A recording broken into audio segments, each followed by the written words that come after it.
Olá, boa noite. Veja os destaques do Canção Nova Notícias. Papa Francisco discursa na Conferência Dimensão Comunitária da Santidade. Vicentinos vivem Dia dos Pobres nas ações do cotidiano. Defesa Civil de São Paulo emite alerta de temporais em várias cidades do estado. Hemocentro de Brasília alerta para baixo estoque. Sancionada lei para diminuir filas do INSS. Como manter o equilíbrio no uso do celular para não interferir nas relações. Na série Em Defesa da Vida, o testemunho de mulheres que deram sim à vida. O Canção Nova Notícias está começando.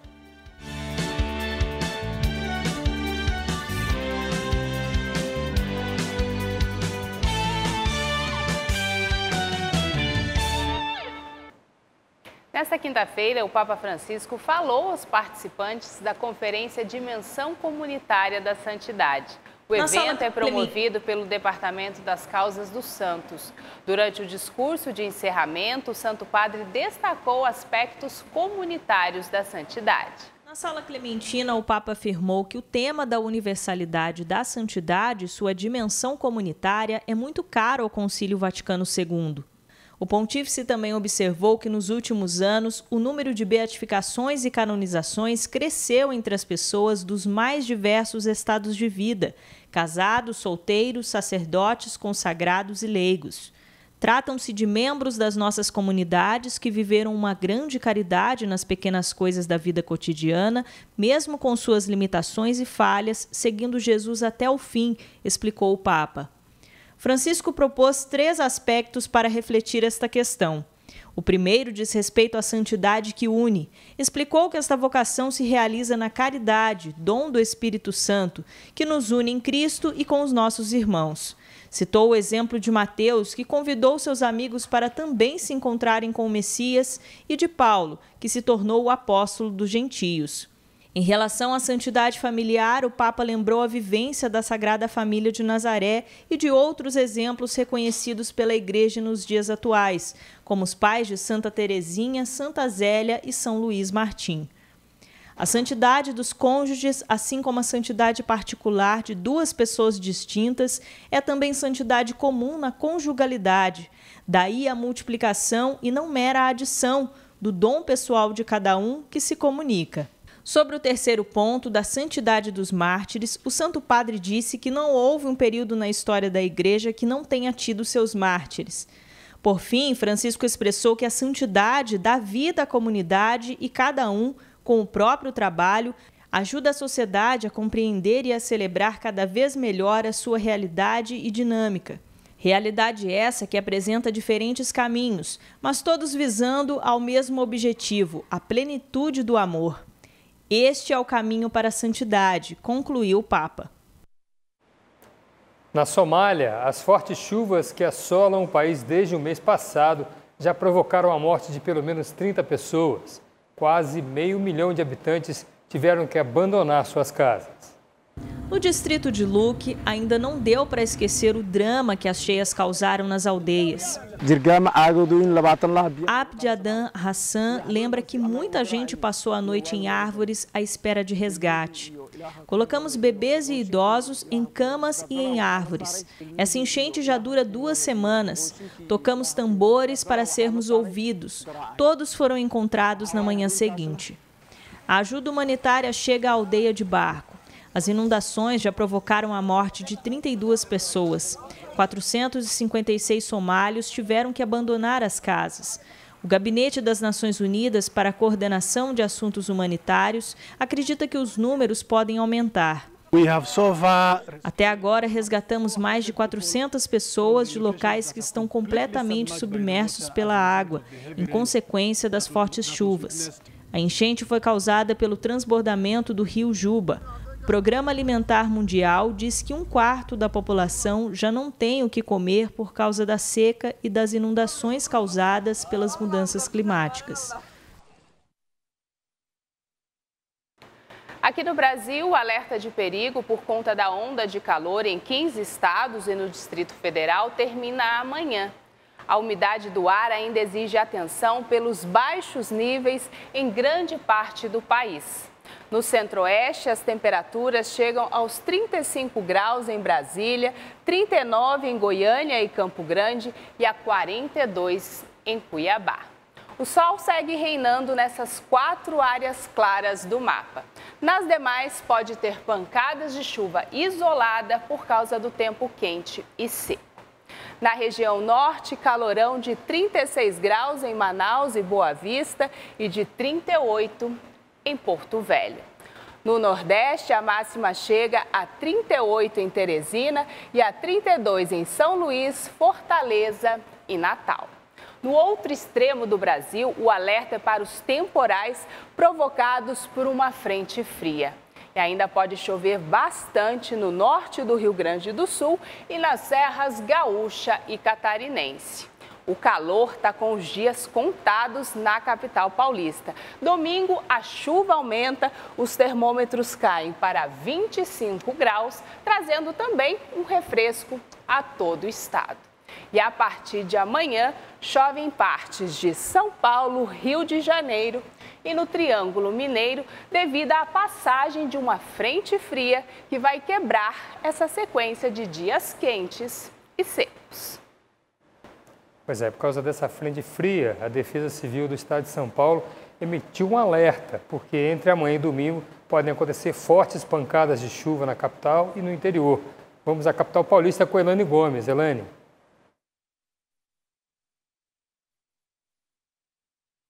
Olha, é isso mesmo. Além dos temporais, os ventos devem chegar a 100 km por hora em algumas áreas. Na noite de ontem, também teve temporal com queda de árvores e muitos transtornos aqui na capital paulista.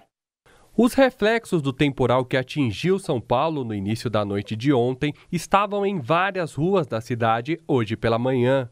O Corpo de Bombeiros registrou ao menos 122 chamados de quedas de árvores na cidade. Uma das ocorrências aconteceu aqui na Vila Mariana, zona sul da cidade. No horário de pico acaba tendo um fluxo maior, porque o pessoal que pega Francisco Cruz às vezes desvia para cá, né? Em algumas localidades, o fornecimento de energia foi interrompido devido às árvores que caíram sobre a rede elétrica. Para esse biólogo e ambientalista, as árvores trazem inúmeros benefícios para as cidades, contribuem para a diminuição da temperatura e a absorção da água, por exemplo, mas precisam de cuidado e manutenção. Para a qualidade das árvores no município são as questões das podas, realizadas por essas empresas de energia, que muitas vezes sem acompanhamento técnico, ou seja, também sem um controle do município. Em nota, a Enel esclareceu que cerca de 290 mil pessoas tiveram o fornecimento impactado e que 78% dos casos já foram solucionados até o fim desta manhã. A empresa salientou que as equipes continuam nas ruas para sanar todas as ocorrências. A Defesa Civil Estadual emitiu um novo alerta para as chuvas e os ventos que devem atingir grande parte do estado, principalmente entre amanhã e o próximo domingo. Nós temos algumas regiões, por exemplo, que tem previsão de acumulados um pouco mais intensos, como, por exemplo, São José dos Campos, Vale do Paraíba, Vale do Ribeira, também na Serra da Mantiqueira, acumulados que variam em torno de 150 milímetros para o final de semana. A Defesa Civil também orienta que os cidadãos busquem informações nos canais oficiais do órgão. Nós orientamos que as pessoas, ao perceberem que o tempo está mudando, elas evitem se expor ao risco. Como? Se está na rua, procure um abrigo, espere passar a chuva. Nessa semana, o Papa Francisco falou bastante da necessidade de o cristão estar com Deus. Propôs aos fiéis que fiquem menos tempo no celular e dê mais tempo para olhar a luz nos olhos dos outros, no próprio coração e no olhar de Deus sobre nós. Partindo desse princípio, nossa equipe preparou uma reportagem que mostra como o celular interfere nas relações e como é possível manter o uso equilibrado do aparelho. Quando percebeu que o tempo no celular poderia causar ansiedade e comparação com outras pessoas, Gabriel passou a usar menos o aparelho. Então eu estipulei um tempo que eu ficaria nas redes sociais. Em geral, é de 30 minutos a 1 hora na época, e tem seguido assim. E aí, eu comecei a mudar as características das pessoas que eu estava acompanhando mesmo. Os principais prejuízos para quem prioriza o tempo no celular, nas redes sociais, é de fato a perda do contato com as relações reais.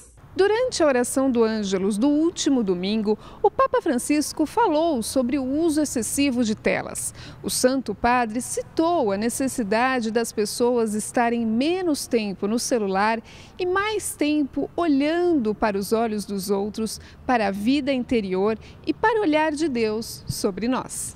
Dom Carlos Lema, bispo auxiliar de São Paulo, escreveu um livro sobre a internet e a vida cristã. Afirma que, ao controlar o tempo de exposição às telas, a pessoa pode utilizar a internet de maneira saudável e até mesmo como ferramenta de evangelização. E agora nós temos que utilizar a navegação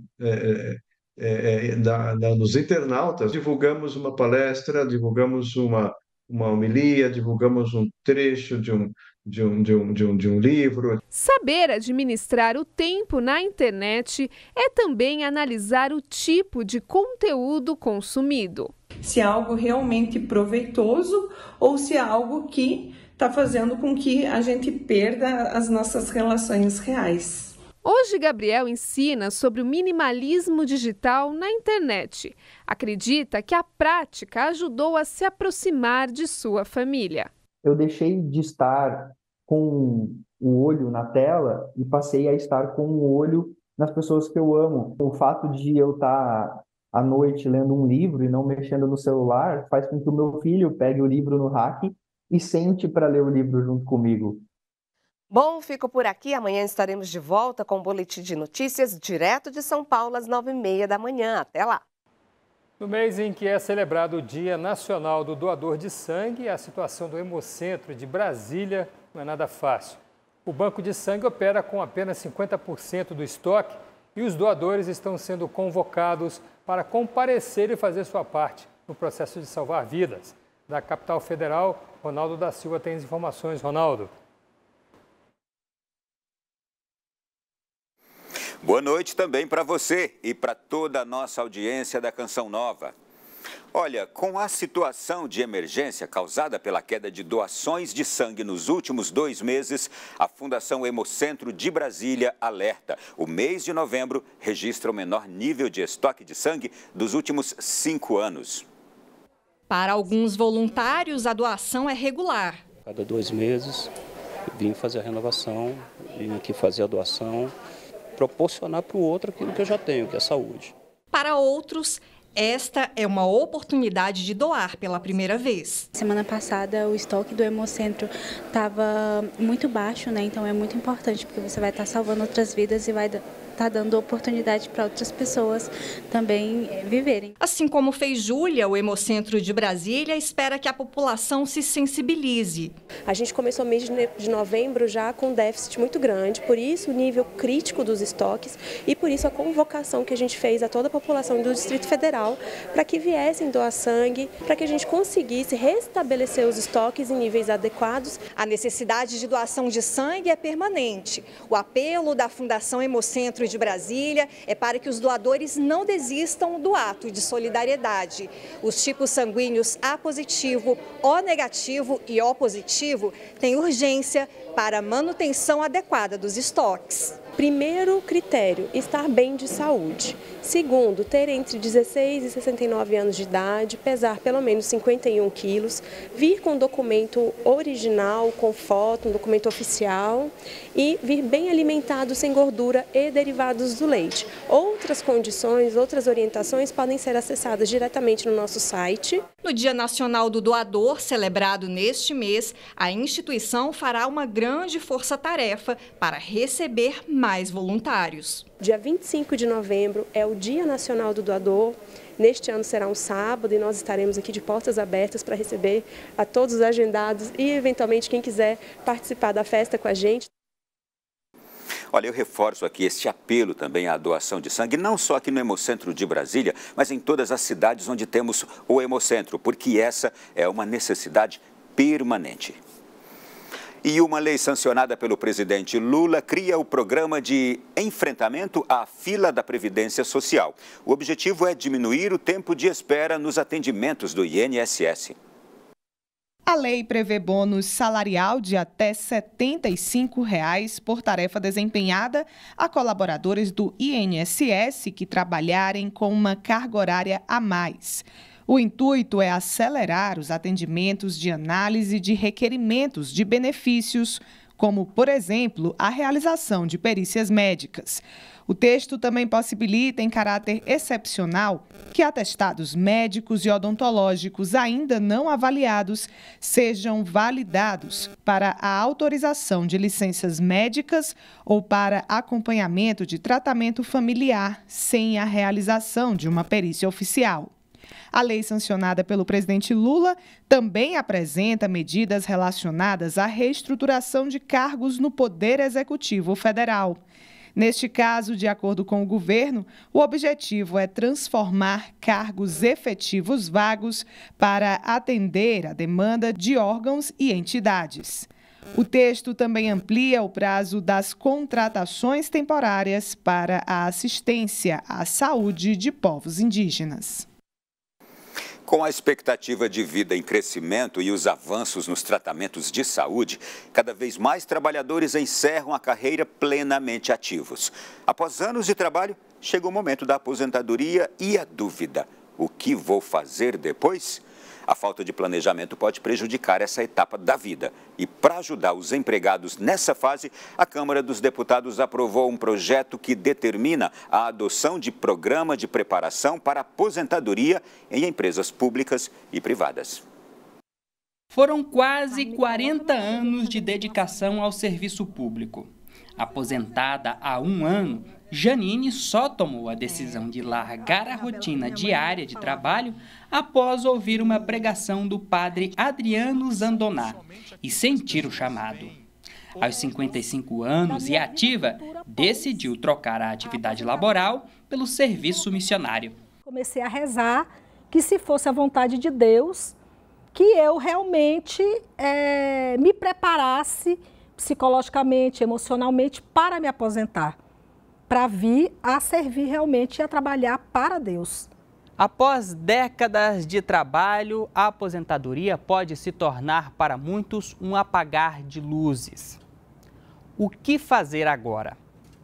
Para evitar o vazio deixado após assinar a última folha de ponto, um projeto de lei pretende tornar o planejamento para a aposentadoria uma responsabilidade da empresa junto ao trabalhador. O texto, já aprovado na Comissão de Defesa dos Direitos da Pessoa Idosa da Câmara dos Deputados, determina a criação de programas de preparação para a aposentadoria de trabalhadores com mais de 50 anos ou há 2 anos de se aposentarem. A empresa ela tem que tomar medidas para ajudar o seu corpo funcional, com medidas preventivas, educacionais, treinamentos, incentivando sim o projeto. Mesmo com as alterações nas regras de aposentadoria, muitos trabalhadores se aposentam com boas condições de saúde, com ânimo para permanecerem ativos.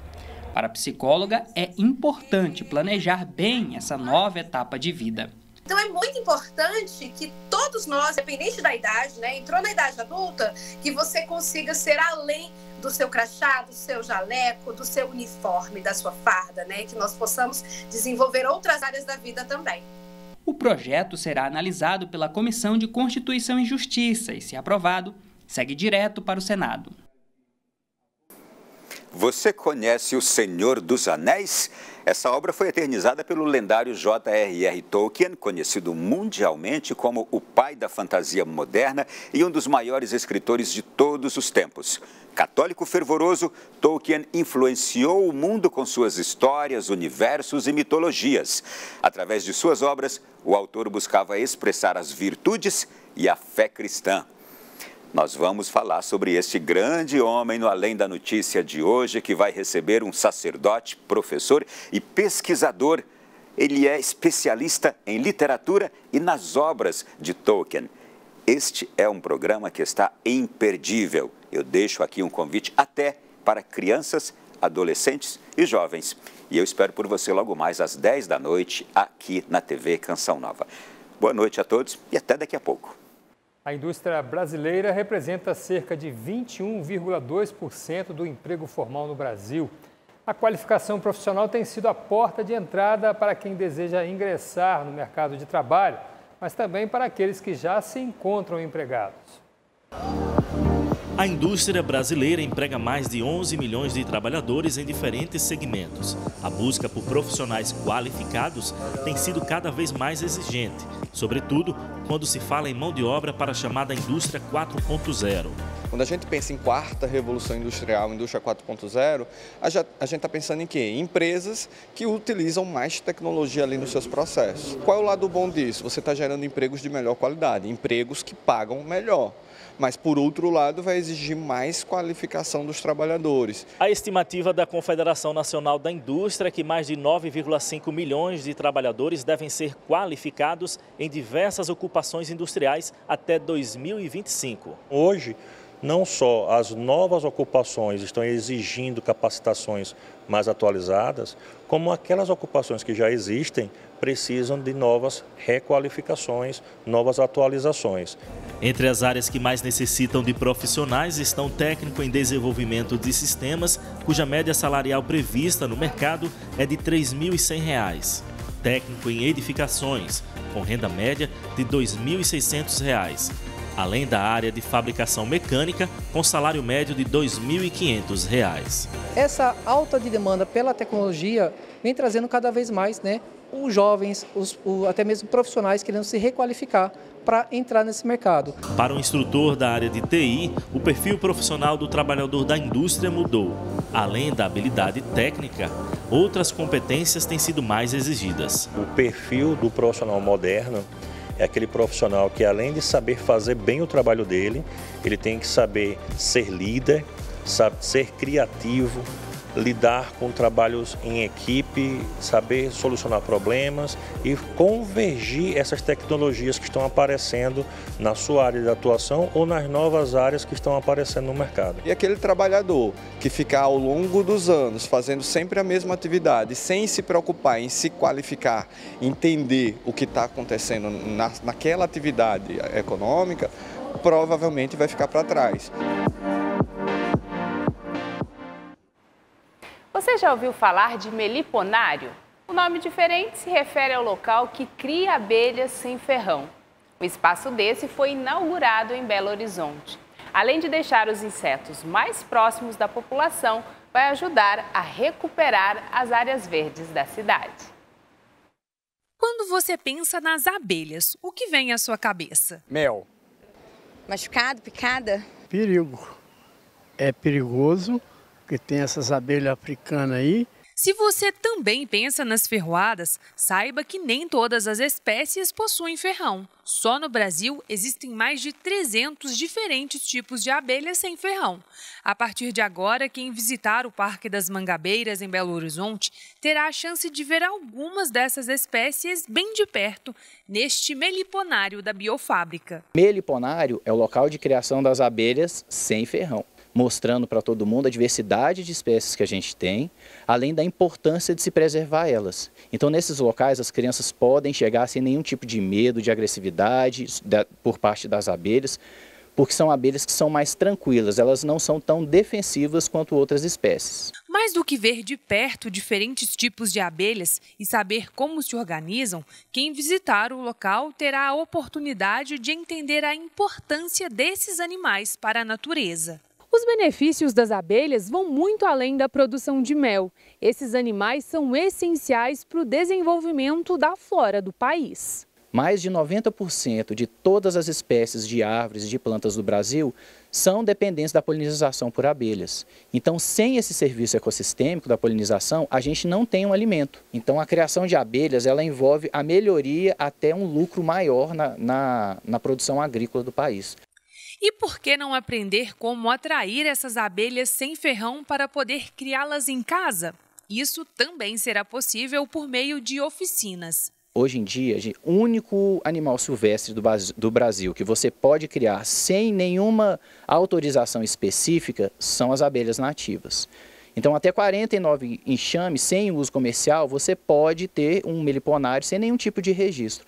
Então, a gente vai informar o cidadão que ele pode criar a abelha, desde que respeitando quais as espécies que ocorrem na cidade. Então, a fabricação de iscas PET possibilita a pessoa capturar um enxame que já ocorre na cidade. Conhecimento que é também sinônimo de preservação. Beleza, né? Em Taubaté, interior de São Paulo, surge uma iniciativa que pode mudar a vida dos 13 milhões de pessoas com doenças raras. É um hospital para atender e ajudar no diagnóstico, além de uma casa de acolhida para seus familiares. Para cuidar dos raros, é preciso ser raro também. Só se dá aquilo que vive.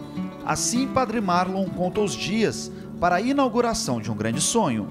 É um hospital, talvez seja o primeiro que nasça no Brasil, focado na pessoa que tem uma doença rara e que serão atendidas, acolhidas com dignidade, com honradez, pensando na qualidade de vida delas e, por que não, também na cura. Um passo dado pela Missão Sede Santos em parceria com o Instituto Vidas Raras.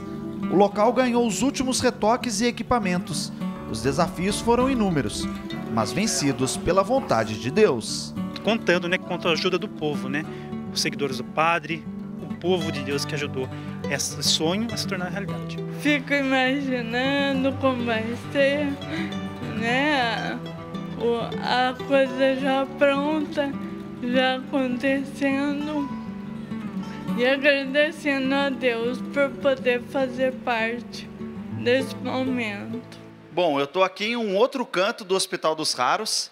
E, padre, quem vem ao hospital tem um desafio para cumprir, né? Qual é esse desafio? O desafio, Alan, é o seguinte: chupar um limão diante das câmeras, em nome de todos os brasileiros, os 13 milhões que têm uma doença rara e que fazem dos limões da vida limonada. E para lembrar que a inauguração da Casa de Saúde Nossa Senhora dos Raros, no próximo dia 8 de dezembro.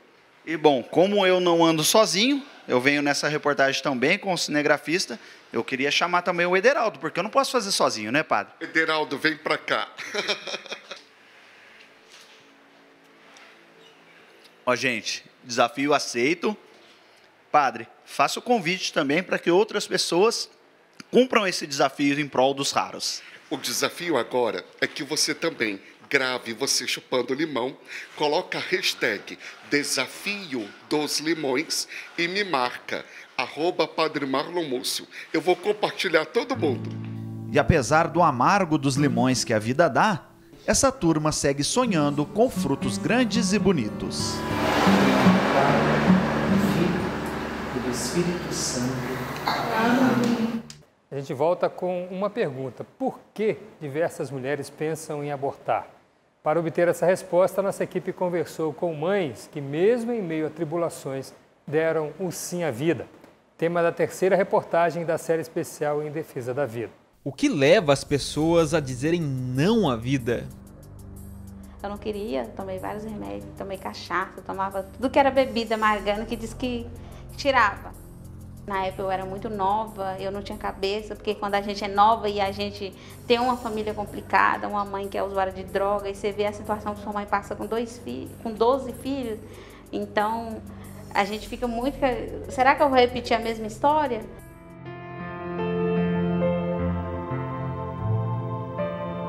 Além desse estado emocional abalado, de não saber como enfrentar essa situação, é como livrar daquela situação. Em alguns casos, a justiça dá suporte à vítima, mas a escolha é da mãe. Estupro, né? Eu tinha 15 para 16, né? Era uma pessoa que foi indicada para minha mãe para poder estar fazendo buscar alguma coisa para minha mãe, entendeu? Aí eu tive que ir junto porque a pessoa se entregaria para alguém da família, né? Aí no decorrer do caminho aconteceu. O atendimento psicológico aqui me fez entender que não era culpa minha, não era culpa dele, que ele é uma criança inocente, que eu também sou inocente, que eu não tenho me sentir culpada por nada. Mim mesmo já é minha vida própria, né? Ele é a alegria da casa, ele é a vida da casa, na real, né? Lembra da Nayara, cujo medo e insegurança a fez procurar métodos para interromper a gravidez? esses sentimentos foram enfrentados e o milagre da vida trouxe luz ao coração dela.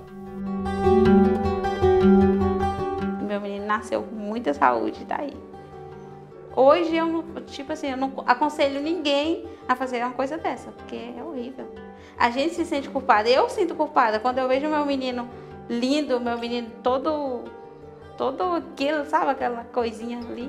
Eu falo, gente, eu fiz isso, eu tomava remédio para me deixar, falava de dar uma criança, falava que eu não queria, que eu ganhasse, que eu ia dar. E hoje eu vejo ele assim, eu passei 8 anos com ele sozinha se virando e meu filho está firme e forte.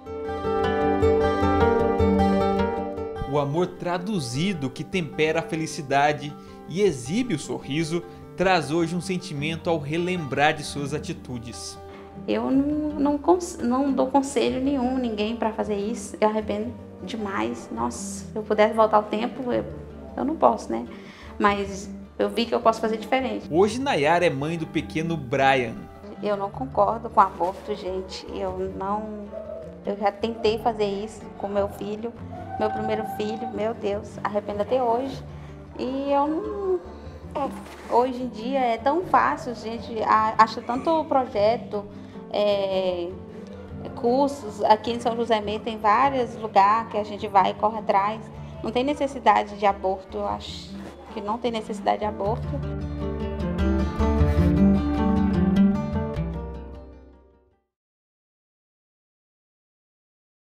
Belezinho, Brian, né?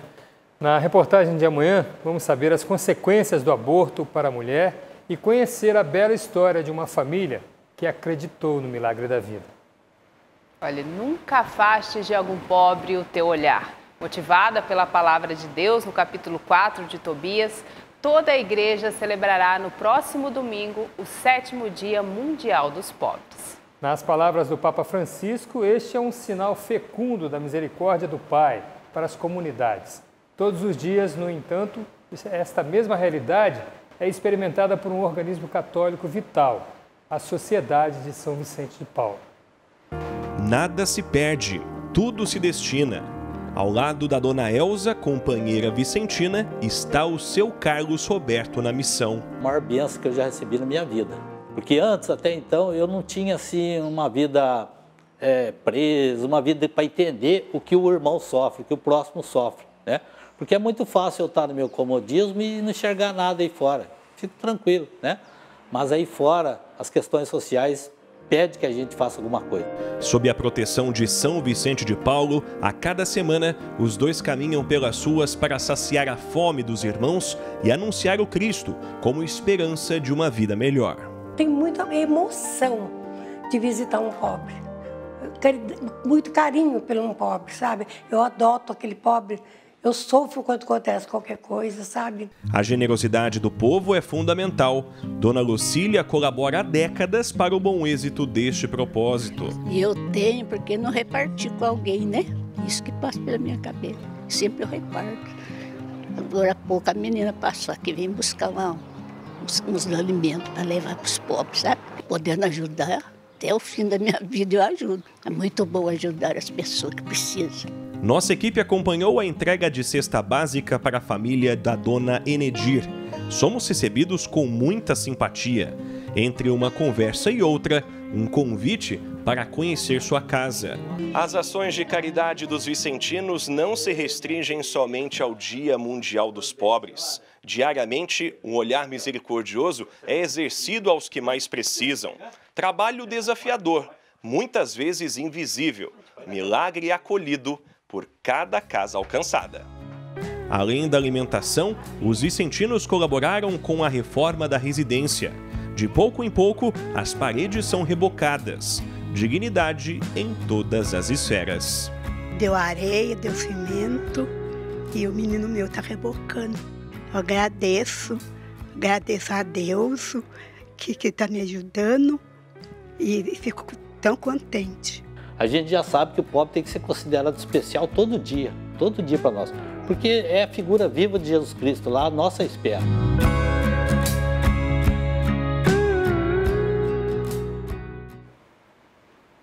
Olha, fique a seguir com a Santa Missa ao vivo, direto de Brasília. Uma boa noite para você.